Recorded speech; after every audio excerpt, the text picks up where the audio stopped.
Bermuda triangle से जुड़ी अब तक कई कहानियों का आपने सुना होगा। ये समुद्री दुनिया में मौजूद एक ऐसा अनोखा और अजीबोगरीब जगह है जहां से अब तक 2000 से अधिक पानी के जहाज और 200 से ज्यादा हवाई जहाज गायब हो चुके हैं। लेकिन आज हम आपके सामने एक ऐसी कहानी को लेकर आए हैं जब एक पायलट ने अपने हवाई जहाज को बरमूडा ट्रायंगल के खतरनाक और अजीबोगरीब हालात से निकाल कर ले आया। और जब उस पायलट ने बरमूडा ट्रायंगल के बीच हुए हादसे के बारे में दुनिया को बताया तो पूरी दुनिया हैरान रह गई। काफी साल तक उस पायलट के साथ हुए हादसे को दुनिया से छुपा कर रखा गया, लेकिन हाल ही में उस पायलट ने लगभग 25 साल बाद अपने साथ हुए हादसे को पूरी दुनिया के सामने रखा, जिसे जानना आपके लिए बहुत ही रोमांचक होने वाला है कि कैसे एक हवाई जहाज 90 मिनट के रास्ते को बरमूडा ट्रायंगल के बीच हुए अजीबोगरीब हादसे की वजह से महज 30 मिनट में क्रॉस कर दिया, और कैसे समुद्र के ऊपर जैसे ही वो हवाई जहाज एक बादल के बीचों बीच से निकला तो वो किसी और ही दुनिया में चला गया। आज का ये वीडियो आपके लिए बड़ा ही रोमांचक होने वाला है। वीडियो में अंत तक बने रहिएगा।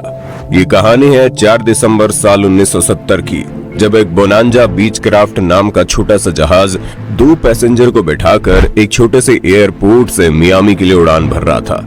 ये रास्ता लगभग 500 किलोमीटर लंबा था, जिसे तय करने में कम से कम 90 मिनट का समय निश्चित था। बोनांजा एयरक्राफ्ट नाम के उस छोटे से जहाज की अधिकतम रफ्तार 290 किलोमीटर प्रति घंटे थी।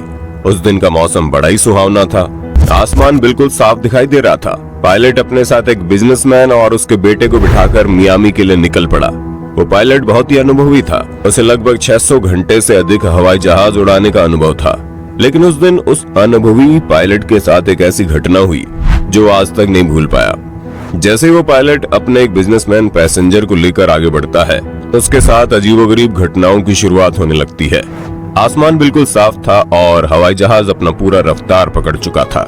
अभी हवाई जहाज को टेक ऑफ हुए महज कुछ ही मिनट हुए थे कि पायलट को आसमान के बीचों बीच एक काले रंग का घना बादल दिखाई दिया। पायलट को समझ में नहीं आता है कि अभी तो आसमान इतना साफ था, फिर अचानक से ये इतना गाढ़े रंग का बादल कैसे आ गया। जब तक पायलट को कुछ समझ में आता, वो बादल के बहुत करीब आ चुका था और अब उसके लिए रास्ता बदल पाना लगभग असंभव था। दूर से वो गाढ़े रंग का बादल बहुत छोटा दिखाई दे रहा था, लेकिन जैसे जैसे वो पायलट उसके करीब आता है, उस बादल का आकार बढ़ता चला जाता है। पायलट के पास अब सोचने का वक्त नहीं था और वो पायलट उस काले बादल के अंदर अपने हवाई जहाज को प्रवेश करवा देता है। जैसे वो पायलट उस गाढ़े बादल के अंदर घुसता है, पायलट के सामने पूरी तरह से अंधेरा छा जाता है। हवाई जहाज के अंदर का हालत बिल्कुल ऐसा हो जाता है मानो अमावस्या से भी गहरी रात हो गई हो। लेकिन लगभग 30 सेकंड बाद ही पायलट उसके अंदर मौजूद पैसेंजर और हवाई जहाज बिल्कुल सही सलामत उस घने बादल से बाहर आ जाता है, जिसके बाद पायलट चैन की सांस लेता है। वो सोचता है उसने बरमूडा ट्रायंगल के बीच एक बड़े हादसे को होते होते बचा लिया, लेकिन यह तो महज एक शुरुआत थी, क्योंकि कुछ ही मिनट बाद उस पायलट का सामना एक और खतरनाक बादल से होता है। एक ऐसा बादल जिसने उस पायलट की जिंदगी हमेशा के लिए बदल कर रख दी। कुछ ही मिनट बाद उस पायलट को आसमान में एक और गहरे काले रंग का बादल दिखाई देता है, जो कि बिल्कुल उस हवाई जहाज के रास्ते में था। हवाई जहाज इस वक्त तक लगभग 11,500 किलोमीटर की ऊंचाई पर था और अब पूरी रफ्तार के साथ मियामी की तरफ बढ़ रहा था। हवाई जहाज ने अभी तक महज 10 या 12 मिनट का सफर तय किया था और इस बार उस गहरे काले बादल का आकार बहुत ही बड़ा था। इतना बड़ा आकार कि पायलट चाहकर भी अपने हवाई जहाज को उससे बचाकर आगे नहीं निकाल सकता था। पायलट के पास सिर्फ एक ही रास्ता था कि उस बादल से होकर आगे की तरफ बढ़े, क्योंकि पायलट ने अभी अभी एक खतरनाक बादल को क्रॉस किया था। पायलट का कॉन्फिडेंस बिल्कुल ऊपर था। उसे लगा कि वो इस बादल को पार कर लेगा। पायलट ने यही सोचते हुए अपने उस छोटे से एयरक्राफ्ट को उस बादल के अंदर घुसा दिया। अंदर घुसते ही उस पायलट के लिए कुछ भी देखना असंभव था, क्योंकि हवाई जहाज को अपने आगे सिर्फ अंधेरा ही अंधेरा दिखाई दे रहा था। लगभग 5 मिनट से भी अधिक का वक्त गुजरने के बाद उस गहरे बादल के अंदर ताबड़तोड़ बिजलियां कड़कने लगी। हवाई जहाज के सामने हर एक मिनट सैकड़ों की संख्या में बिजली कड़क रही थी। पायलट और उसके अंदर मौजूद 2 पैसेंजर बुरी तरह से डर चुके थे और अब पायलट को यकीन हो गया कि वो बरमूडा ट्रायंगल के जाल में फंस चुका है। पायलट बताता है कि जब उसने उड़ान की शुरुआत की थी तो मौसम बिल्कुल साफ था और बहुत ही तेज धूप हो रही थी, लेकिन उस बादल के अंदर के हालात इतना खतरनाक थे कि उसके अंदर सूर्य की एक छोटी सी रोशनी भी नहीं पहुंच पा रही थी। अंदर पूरी तरह अंधेरा था, जैसे वो किसी बादल में नहीं बल्कि किसी सुरंग के अंदर घुस गया हो। पायलट अनुमान लगाते हैं कि बादल के उस सुरंग की चौड़ाई लगभग 1.5 किलोमीटर थी, पर लंबाई कितनी थी वो तो उसे पता ही नहीं था। बिजली की गर्जना की वजह से और बादलों के तेज मूवमेंट की वजह से हवाई जहाज बुरी तरह से हिलने लगा था।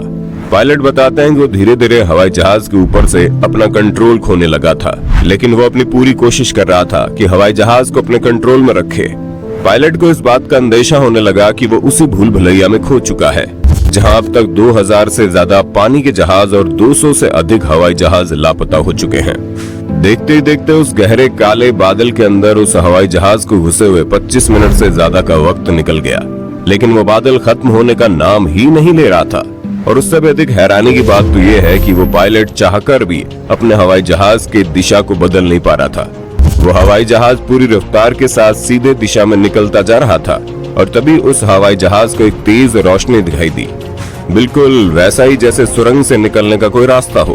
पायलट बिल्कुल खुश हो जाता है और वो जितनी जल्दी हो सके उस बादल के सुरंग से बाहर निकलने का इंतजार करने लगता है। लेकिन तभी हवाई जहाज के अंदर मौजूद सारे इक्विपमेंट अजीबोगरीब व्यवहार करने लगते हैं। हवाई जहाज के अंदर मौजूद हर एक कांटा बुरी तरह से हिलने लगता है और तो और कंपास में मौजूद कांटा जोर जोर से घूमने लगता है। पायलट बताते हैं वो माहौल ऐसा था जैसे उस हवाई जहाज को वो पायलट नहीं बल्कि और कोई कंट्रोल कर रहा है। जैसा वो चाह रहा था वैसे ही हवाई जहाज के साथ हो रहा था।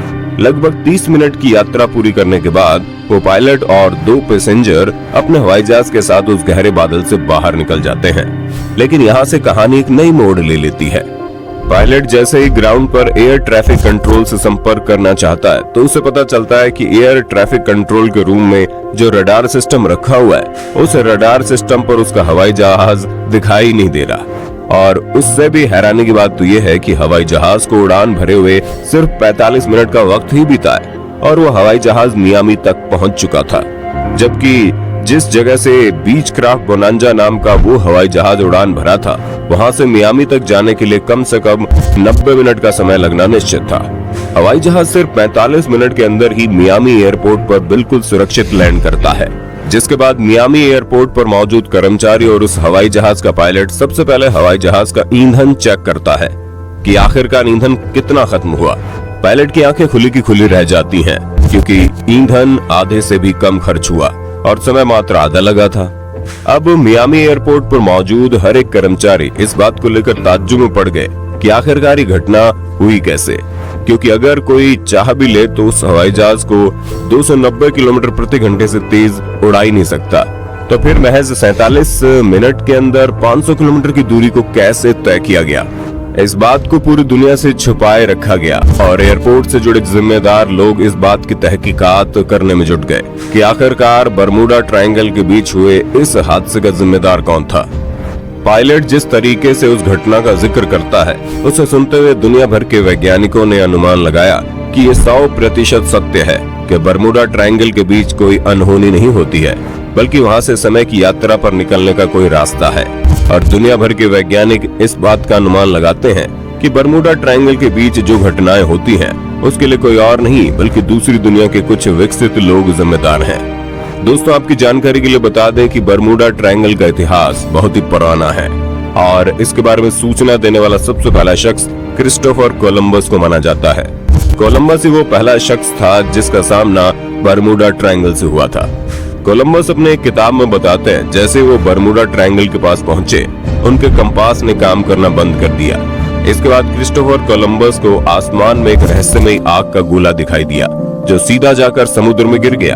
अटलांटिक महासागर के इस भाग में जहाजों और वायुयानों के गायब होने की जो घटनाएं अब तक हुई हैं, उनमें पाया गया है कि जब भी कोई जहाज या वायुयान यहाँ पहुँचता है तो उसके रडार, रेडियो वायरलेस और कंपास जैसे यंत्र या तो ठीक से काम नहीं करते या फिर धीरे धीरे काम करना ही बंद कर देते हैं, जिससे इन जहाजों और वायुयानों का संपर्क बाकी दुनिया से टूट जाता है। दोस्तों, उम्मीद करते हैं जानकारी आपको अच्छी लगी होगी। अगर बरमूडा ट्रायंगल से जुड़ी आपके मन में और भी कोई क्वेरी है तो आप हमें कमेंट करके बताइए। हम कोशिश करेंगे अपनी अगली वीडियो में आपके हर सवालों के जवाब को डिटेल में लेकर आने की। वीडियो अच्छी लगी तो लाइक कीजिए, हमारे चैनल को सब्सक्राइब करके बेल आइकन को ऑन करना बिल्कुल मत भूलना, क्योंकि the earth adventure in Hindi की टीम आपके लिए हर रोज ऐसी ही जानकारियों से भरी वीडियोस लाती रहती है।